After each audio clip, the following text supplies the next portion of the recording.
Hello everyone, I'm Roshan Jahan Ahmed and I welcome you all to my channel. Today we are going to study about creativity. This is the last topic from Unit 6 and today we are going to wind up Unit 6. I have already uploaded 2 other videos on this channel on other topics from Unit 6 such as intelligence and thinking. So let's begin our video on creativity today. So this is the syllabus and here I have put the Unit 6 portion for you to see, and the highlighted portion is the one that we are going to touch today. Creativity, Torrance, Getzels and Jackson, Guilford, Wallach and Coben, relationship between intelligence and creativity. So we are going to have a quick overview of these topics.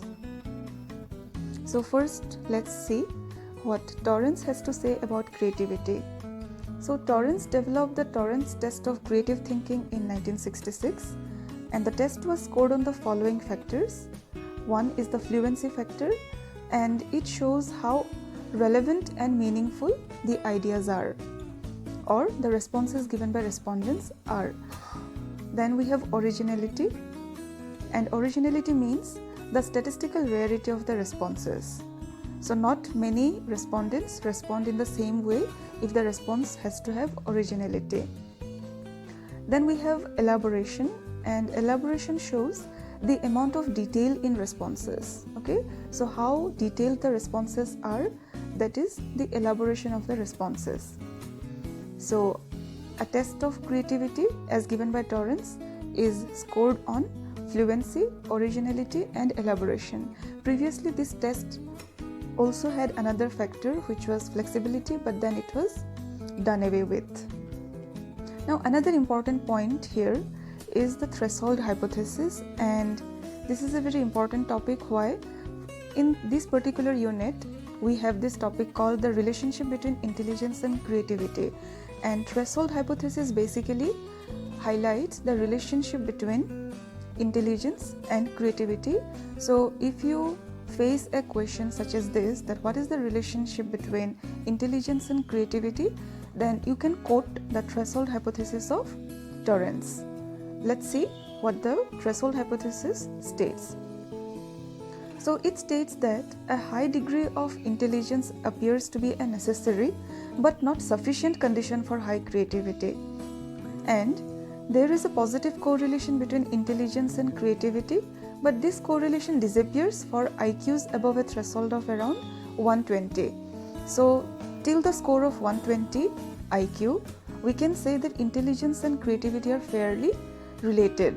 Okay, but beyond 120 we don't see much correlation between intelligence and creativity. So up to a threshold only the relationship of intelligence and creativity is valid, but not beyond that. Okay, and that threshold is the IQ level of 120.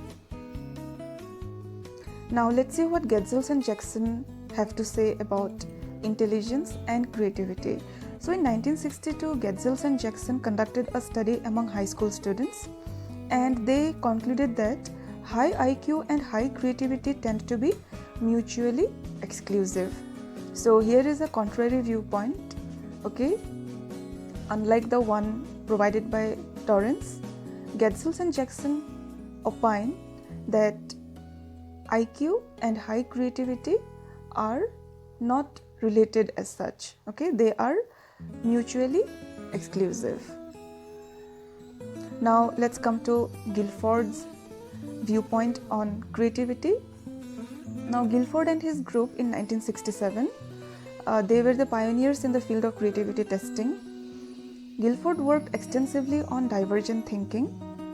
As we know, divergent thinking pertains to creativity. Now let's see what Guilford has to offer. Tests of creativity were scored on the following factors. Plot titles. Now what are plot titles? Participants are asked to come up with original titles for a given story. So a story is given and the participant has to come up with a title for the story, and the title should be as original as possible. Quick responses. So these are word association test and scored for uncommonness. Then we have figure concepts. The respondent has to compare between drawings. So one has to find the similarities or the uncommonness between drawings.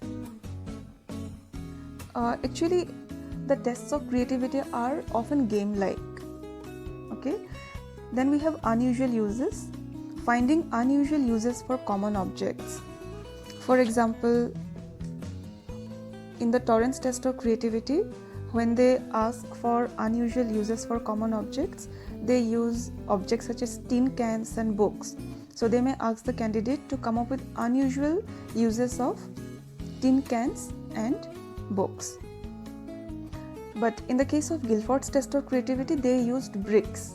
Okay, so for example, they will ask the candidate to come up with as many unusual uses of bricks as possible.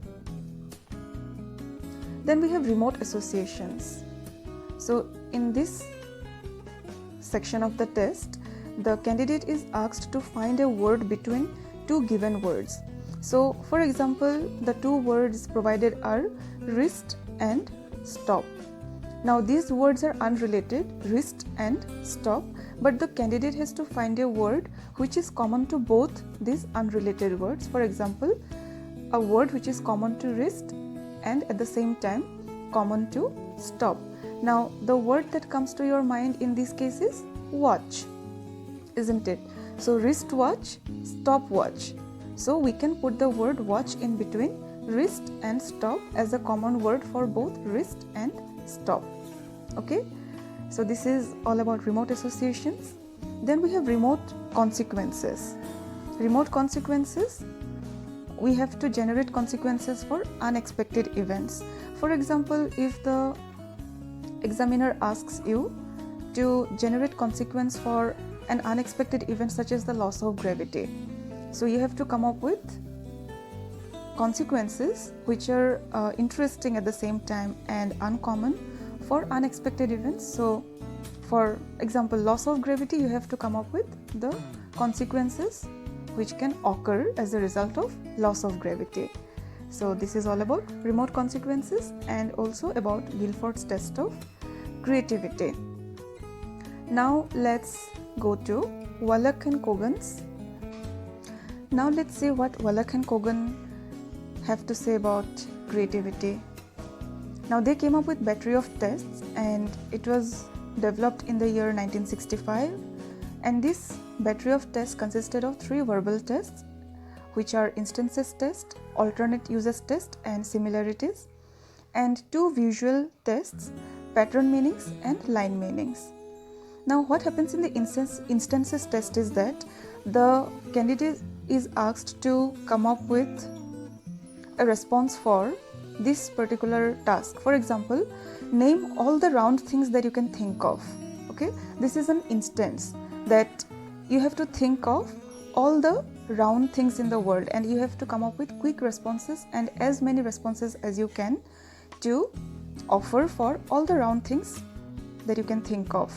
So this is just one example of instances test. Then we have alternate uses test.